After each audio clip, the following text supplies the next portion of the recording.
Fala, meu povo lindo do canal do Monitor, tudo em ordem? Hoje nós iremos falar um assunto maravilhoso, que é a Primeira Guerra Mundial.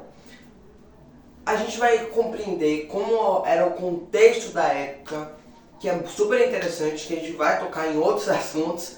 Isso é o que tem melhor nos vídeos do canal do Monitor. Nós sempre retomamos assuntos anteriores que você muitas vezes já até esqueceu, beleza?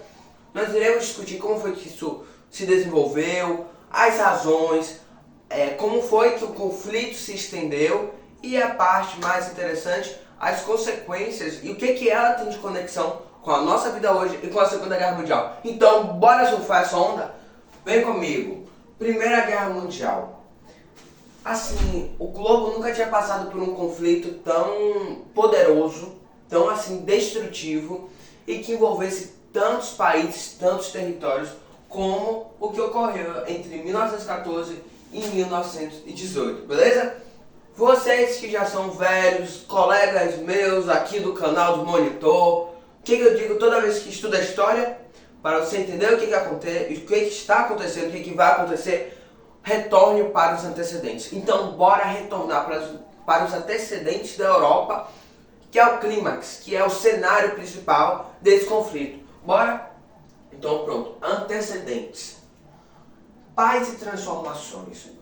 Durante um bom tempo aí a Europa estava vivendo num período de paz até 1914, estava bem tranquilo e estava tendo diversas transformações, estava passando por uma efervescência cultural e uma transformação principalmente relacionada à tecnologia, que com a Revolução Industrial já estava super latente na Europa.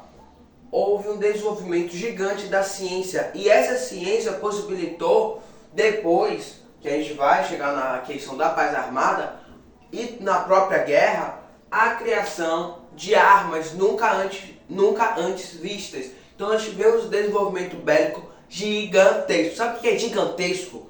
Gigante, extraordinariamente imenso, ok? Então nós vamos ter esse boom, esses recursos que vão ser construídos para que haja o boom das armas mais na frente, ok?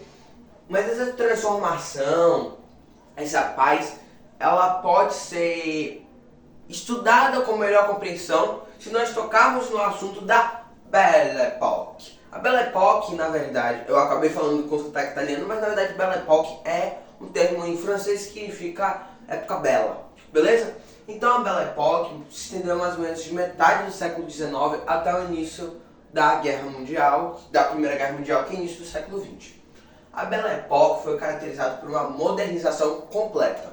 Então, a Europa já tinha passado pela Revolução Industrial, já tinha mudado um monte de coisa, a tecnologia melhorou, a infraestrutura das cidades melhoraram, e aí o que vai acontecer? Vai ter uma modernização das tecnologias em geral, bem especificamente da comunicação e dos transportes. Esse assunto da Belle Époque se conversa muito com globalização. Que a globalização, ela vai ter seus saltos. Vai ter um salto nas grandes navegações, agora vai ter um salto na Belle Époque. Então nós vamos ter esse boom nas comunicações e nos transportes. E acima de tudo, os centros urbanos vão ser todos repaginados. Então Paris vai ter calçada, vai ter ali iluminação pública, vai ter eletricidade, e essa questão da eletricidade é muito importante, viu galerinha? E aí, Paris vai ser a cidade das luzes, vai ser assim o centro, a referência, o símbolo da Belle Époque, que foi caracterizado por essa super efervescência cultural. E o mais interessante é que estava tendo um otimismo gigantesco, principalmente aí com as feiras de tecnologia que que as potências europeias iam lá se encontrar. A exemplo foi aí que surgiu a Torre Eiffel. O europeu estava ali com uma visão super eurocêntrica, esse período é caracterizado por uma visão super eurocêntrica, falando assim, pô, a gente está agora no pico do mundo, a gente está na crista da onda, não vai mais ter guerra, agora é só progresso. É só continuar seguindo em frente. Eles não imaginavam, esse otimismo deles foi completamente, o otimismo deles, dos europeus, foi completamente rasgado de cima a baixo com o início da Primeira Guerra Mundial. Tanto que eles assim sofreram muito quando a guerra acabou, que eles sabiam que depois que a guerra acabou, jamais poderia ter retornado para esse momento da Belle Époque de progresso, de transformação, de modernização, que eles achavam que seria infinita e contínua. Ok? Beleza? Tranquilo? Interessante é que tem, no início da guerra, um ministro das Relações Exteriores da Inglaterra vai ter uma frase assim: naquele momento que a guerra tinha seu estopim, as luzes nunca mais acenderiam novamente. E é essa a questão que ele está querendo dizer. Que assim, a Belle Époque foi finalizada com o início da Primeira Guerra Mundial e esse clima de otimismo nunca mais se tornaria. Porque a gente bem sabe, né? A Primeira Guerra Mundial acaba em 1918, daqui a pouco já retorna na Segunda Guerra Mundial, dentro da Guerra Fria, que já tem vídeo no canal, não perca, que está muito bom, outra maratona na história. Então vai ter vários conflitos, depois vai ter conflito no Oriente Médio, então sempre vai ter. E hoje a gente sabe que a gente vive esse clima de tensão, principalmente de cunho político e econômico nas relações internacionais. Mas bora retornar para 1914, bora meu povo, então pronto. Mas quais são os fatores que levaram a esse conflito gigantesco? Imperialismo, nacionalismo, paz armada, política das alianças e a questão balcânica. Vamos lá destrinchar imperialismo. Nós estávamos ali no contexto da corrida imperialista, ou seja, estava todo mundo querendo tomar mais territórios para ter mais mercado consumidor e mais matéria-prima. Esse assunto vai tocar, daí pronto, o imperialismo. E daí nós tínhamos a Inglaterra com a Pax Britânica, que eles que dominavam a maior parte das colônias do mundo inteiro. A França também como aí uma potência bem barril, bem top. Nós vamos ter a unificação alemã com Otto von Bismarck. Então nós temos Inglaterra e França como principais, vamos supor assim, rivais nessa corrida imperialista. Daí vai chegar a Alemanha, que vai se unificar em 1870 na Conferência de Berlim. Vai haver a partilha da África. E o detalhe é que vai começar a ter tensão, atrito, porque está cada vez mais países entrando nessa jogatina de querer ter mais colônias. Então vai começar a ter muita tensão. Sabe aquele negócio de time? Então, vamos supor que isso daqui era uma super competição entre times rivais. Então nós temos Inglaterra, França, agora a Alemanha unificada, que queria sua parcela, já que ela meio que idealizou e sediou a Conferência de Berlim. E nós temos também a entrada de duas superpotências. Estados Unidos, nossa querida United States of America, e nós temos Japan Country, o país Japão. O que nós queremos dizer? Tem vídeo no canal sobre Japão, a questão do imperialismo japonês lá na Era Meiji. Não perca que tá super top essa linha. Então a gente tá vendo que, imagina só, tem uma festa. A festa só tem doce, só tem salgado, só tem bolo para 50 pessoas. Beleza, daí chega a 70. É isso daqui que estava acontecendo. O globo estava muito pequeno para todos esses países competirem entre si para ver quem é que ficaria com mais colônias e as colônias mais ricas. Então já tinha esse clima de tensão, beleza? Segundo tópico, nacionalismo na flor da pele, ok? Então, nós tinha a junção de duas coisas: o nacionalismo exacerbado e o início das ideologias, dos discursos para a união dos povos. O exemplo de pan-germanismo, pan sempre a união, beleza? Germanismo dos povos germânicos. Então, a união dos povos germânicos, nós vamos ter o pan-eslavismo daqui a pouco, que é a união dos povos eslavos. Então pronto, nós temos o pan-germanismo que juntou todos os povos germânicos aqui, lembra? Unificação alemã, ok? E nós temos o revanchismo francês, que é antes da Primeira Guerra Mundial, teve um babado, viu? Se liga. A Alemanha, que na verdade não era a Alemanha, era a Prússia na época, estava lutando com a França, que é a guerra entre a Prússia e a França, ok? E daí a França perdeu a guerra. Tanto depois de um babado lá em Paris, que tem vai ter uma rebelião para instaurar ali, durou pouquíssimo tempo ali, um governo comunista ali, anarquista, mas isso é assunto para outra teleaula, que é a Comuna de Paris.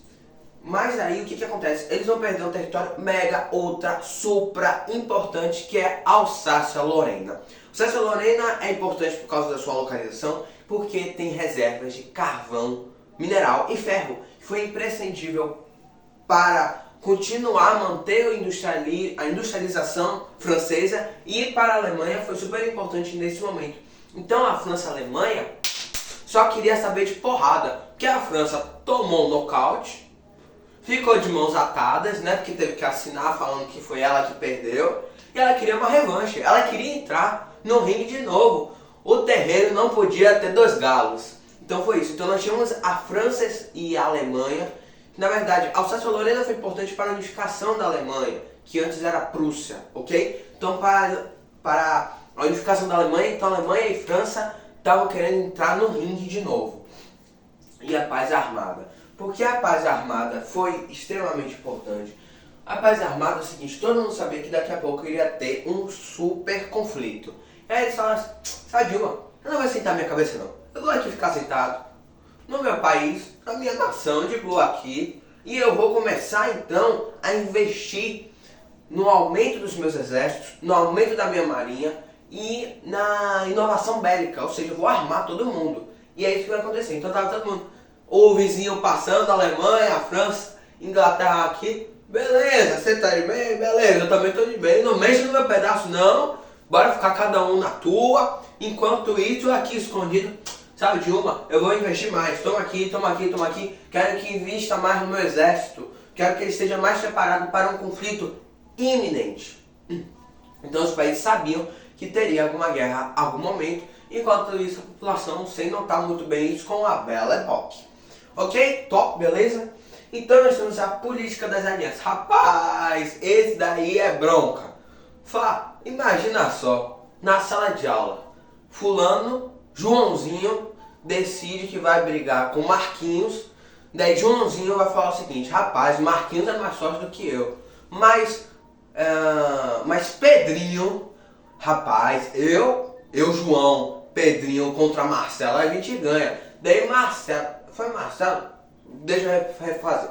Pedro e João são mais fortes do que Marquinhos, perdão. Daí Marquinhos chega, rapaz, 2 contra 1 não vai dar. Eu vou fazer aliança com Samuca. Foi isso que aconteceu. Então nós tínhamos 2 tríplices, que era a tríplice aliança e a tríplice entente.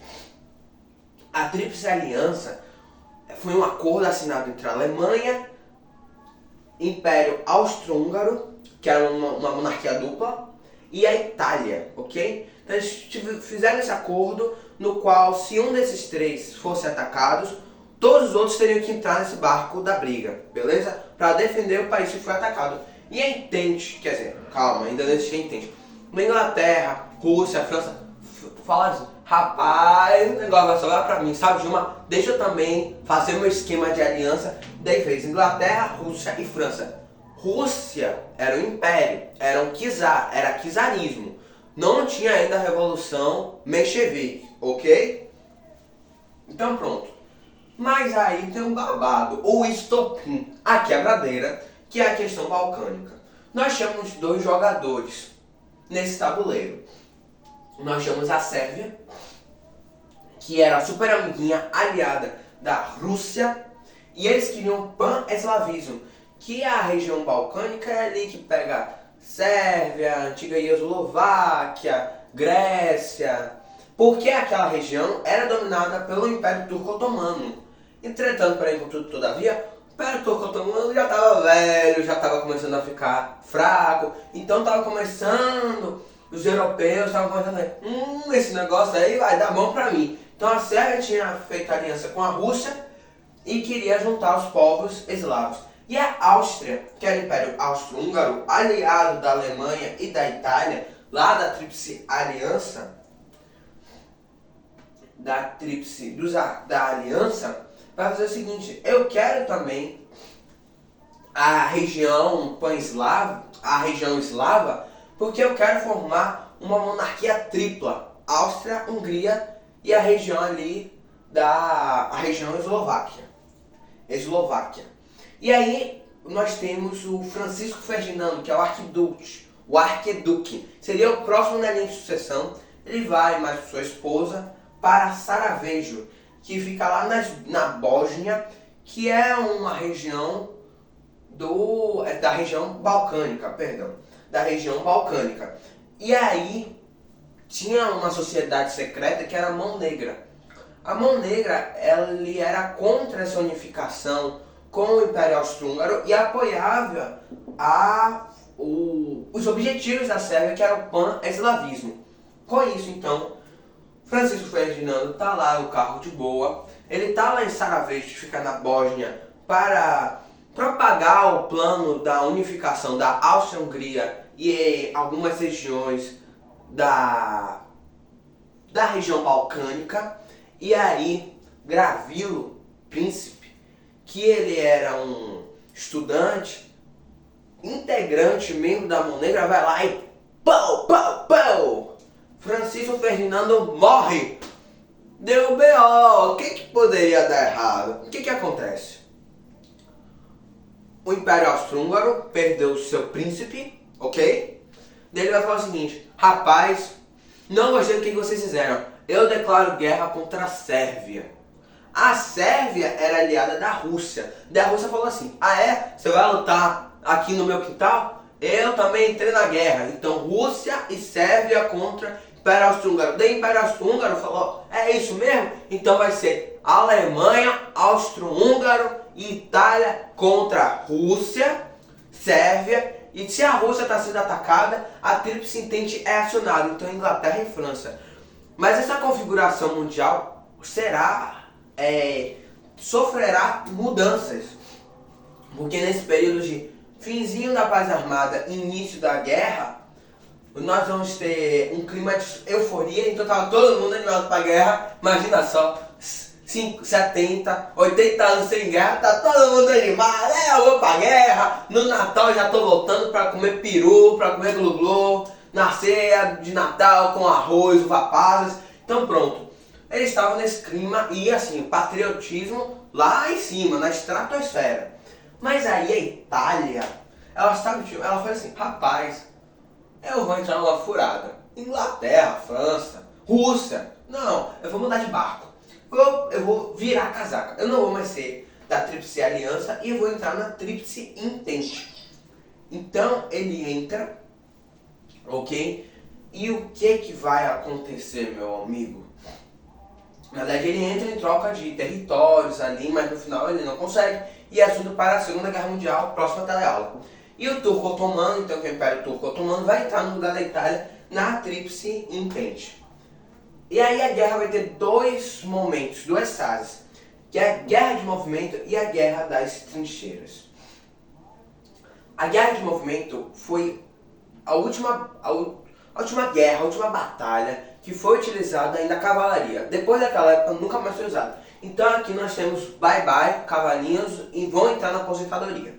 E a guerra de movimento foi bem interessante, o seguinte, que é o plano Scharnhorst. Espero estar falando certo meu alemão arcaico, Scharnhorst. Que era o seguinte, que a Alemanha já tinha planejado isso antes do Império Alemão, de atacar por duas vertentes, a fronte ocidental e a fronte oriental. Então eles estavam ganhando, o Império Austro-Húngaro também, mas aí a guerra vai começar a ficar diferente, que é a Guerra das Trincheiras.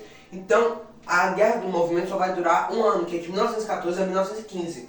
E a Guerra das Trincheiras de 1915 até 1918, que vai ter realmente uma mudança, assim, vai ter, não uma inovação, né, mas vai ter uma reconfiguração de como é que eram as guerras.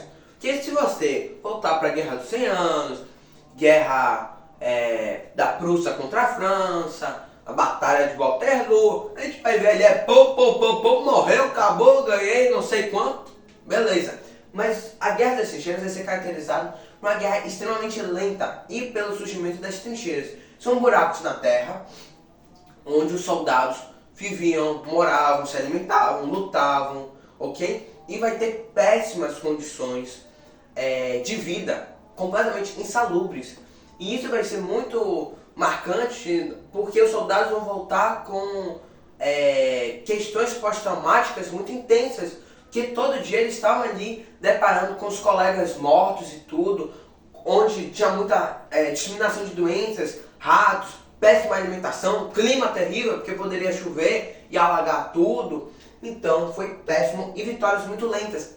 Então as vitórias eram muito curtas, ganhavam poucos territórios de guerra, ou poucos territórios de terra, ok? Então era uma guerra extremamente lenta, e aí vai ter o surgimento de muitas armas, e até armas químicas também. Os alemães vão começar a jogar veneno, bombas de veneno, que são de mostarda, gás de mostarda, e a gente vai ter a inovação bem marcante nessa questão bélica, beleza? Parecia que o jogo já estava vencido para a Aliança e a Entente iria perder. Até que eles perdem o jogador para ganhar o melhor ainda. Chegou camisa 10 no time, que é United States of America. O que vai acontecer? Estados Unidos ficou lá de boa, vai, queima aí o parquinho lá do outro lado, que tô do outro lado do Oceano Atlântico. E pronto. O detalhe é que eles começaram a investir, botar grana, botar dinheiro nos países que eram amiguinhos deles, que era a Tríplice Entente, Inglaterra, França. Daí viu, rapaz, meus coleguinhas vão perder e eu vou perder meu dinheiro. Então ele vai entrar nessa guerra para ter a certeza que ele vai ter esse dinheiro de volta, que até agora ele estava lá de boa, só faturando. E acima de tudo, olha, nenhuma guerra ali envolveu o território americano. Então para eles só foi jóia, eles sairiam ganhar, entrando na guerra e vencendo. E nós temos o telegrama de Zimmermann, que era uma tentativa da Alemanha de fazer uma aliança com o México para atacar os Estados Unidos. E daí os Estados Unidos conseguem descobrir esse telegrama e ele diz: opa, se meu vizinho daqui a pouco está querendo entrar na guerra, o México no final não entrou nesse esquema do Zimmermann, do telegrama de Zimmermann, eu vou entrar logo na guerra para falar que quem manda aqui sou eu, se alguém me atacar, eu vou atacar de volta. Então eles entram na guerra, mas a Rússia sai. Porque a Rússia, vai ter um episódio só sobre isso, não se preocupe, não se desespere. Sobre a Revolução Bolchevique. Então nós vamos ter a Revolução Comunista na Rússia, e tananã, etc. Lenin vai tirar então a Rússia da guerra com o Tratado de Brest-Litovsk. O que consistia? Era um tratado com a Alemanha, falando que eles iriam sair da guerra em troca de alguns territórios russos, ok? E aí nós vamos ter o desenvolvimento da guerra, nós vamos ter guerras na África também, e quem que vai ganhar? Os Estados Unidos chega, nocauteia a Tríplice Aliança, e aí a guerra acaba. Acabou, fim. Deixa o like, se inscreva no canal. Não, tá brincando, tem mais coisa. E aí, com aí a finalização da guerra, nós temos os vencedores, que é a Alemanha, a França... Alemanha não, perdão. Inglaterra, França, Estados Unidos. Chegam lá na mesa e falam assim: e aí, o que a gente vai fazer com o nosso camarada Alemanha, Império Austro-Húngaro, Império Turco-Otomano, dos Estados Unidos, que estavam ali encabeçado, quem liderava era o presidente Wilson, vai falar o seguinte: bem, tome aqui, eu entrei na guerra, então tome aqui. 14 pontos de Wilson, que era a filosofia da paz com vencedores, porque Wilson, muito sábio, inteligente, vivido, saberia que a França estava querendo meter o gargalo na Alemanha, a França estava querendo matar a Alemanha por causa lá do revanchismo francês, que eles perderam a guerra prússia-francesa, perderam a guerra da França com a Prússia, ok? Perderam a Alsácia-Lorena, então o revanchismo estava lá em cima, e aí daria motivos para uma outra guerra muito mais catastrófica. Então ele queria essa paz sem vencedores. Mas França, Inglaterra, principalmente franceses, a gente vai esculachar esses caras. E aí o que vai acontecer no Tratado de Versalhes, naquele palácio bonitão, massa lá da França, ok? Daí o pessoal lá da Alemanha chegando: rapaz, tô frito. Porque eles botaram logo um lugar potentão, falando assim: quem manda aqui sou eu, vocês perderam. Então nós vamos ter o Tratado de Versalhes com algumas peculiaridades. A Alemanha vai perder território, vai ter que pagar indenização, vai ter que ter limite de militar, eles não vão poder, assim, indefinidamente aumentar o exército e a marinha, eles vão perder a Alsácia-Lorena para a França, vai ter o Tratado de Schuschelen, que a Alemanha nunca mais vai poder fazer aliança com o Império Austro-Húngaro, o Império Otomano é desmantelado, divide os territórios, o Império Austro-Húngaro também, e a formação da Liga das Nações, que é o avô da ONU. E a Liga das Nações não vai dar muito certo, não vai impedir a Segunda Guerra Mundial, tinha esse objetivo de não ter que levar uma guerra, de ser tudo resolvido na base da conversa, porque Estados Unidos não vai entrar, porque não atendeu os 14 pontos de Wilson e porque ele estava querendo uma política isolacionista dos problemas lá da Europa.